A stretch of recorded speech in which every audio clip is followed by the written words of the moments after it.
오늘은 이렇게 전통적인 분위기에서 만나봤는데 이곳은 어디?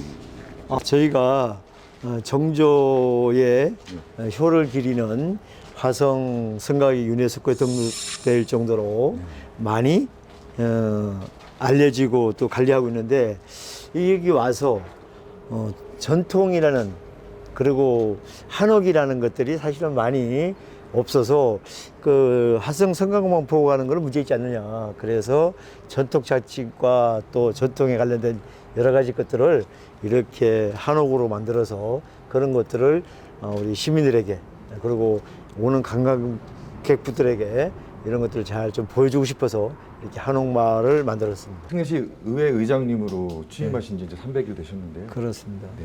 그 300일이 2개월만 더 지나면 1주년 되는데 그렇죠. 그동안의 성과를 좀 돌아보시고 이야기를 해주신다면.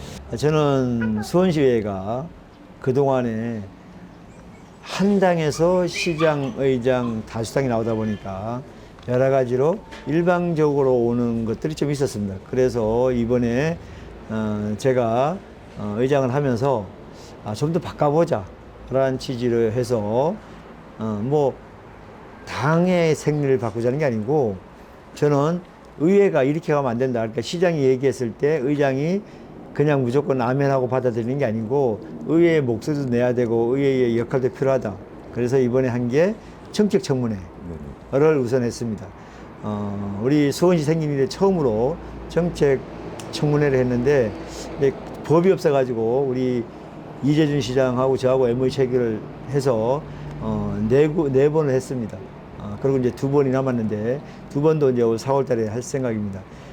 그 청문회를 함으로써 공공기관 그 기관장으로 오시는 분들이 좀 더 그 분야에 대해서 전문가적이냐, 아니면 그에 대한 마인드가 있느냐, 또 거기에 대한 애착이 있느냐, 그래서 시민들의 세금이나 정책이 잘 진행될 수 있는지를 이번 그 청문회를 통해서 확인했고, 우리 시민이나 공무원들도 좋아했다라는 말씀을 하나 드리고, 두 번째는 정책 담당관을 만들었습니다.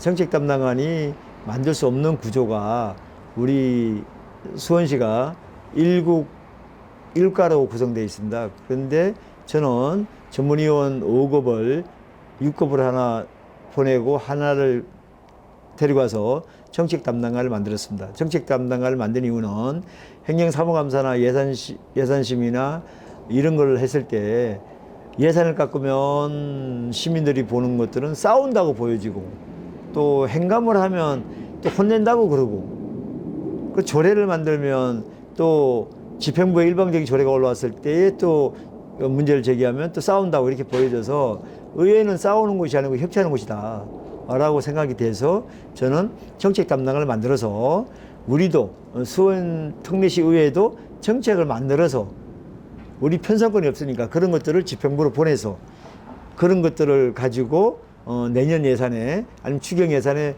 포함이 돼서 함께 시민에게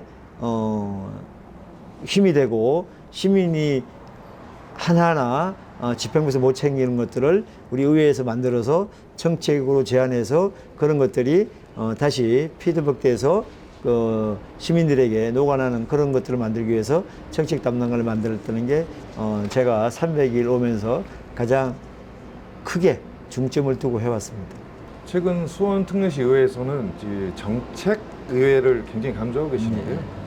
그 정책 의회라는 게 어떤 것이죠? 그러니까 예를 들면 좀 전에도 말씀했듯이 수원시하고 수원 특례시 의회는 어떤 문제가 있는가 하면, 의회의 역할이 행정사무감사, 그 집행부 견제를 하고 있는 거고, 전체 예산이 추경까지 하면 한 4조 가까이 됩니다. 그럼 4조를 그럼 집행부에서 해오는 거를 전부 다 그러면 무조건 해주는 게 시민을 위하는 길이냐라고 생각하지는 않습니다. 그래서 이제까지 우리 한 30년 넘는 의회가 그 기능만 하다 보니까 의회가 맨날 깎는다, 의회가 맨날 공무원들 혼낸다, 집행부를 자꾸 뭐 이렇게 어렵게 한다, 이렇게 하는 얘기들이 많이 나와서, 그렇다면 정책 담당관을 만들어서 우리 의회에서도 정책을 좀 만들어서 그거를 집행부에다 제안 좀 해서 제안된 것들이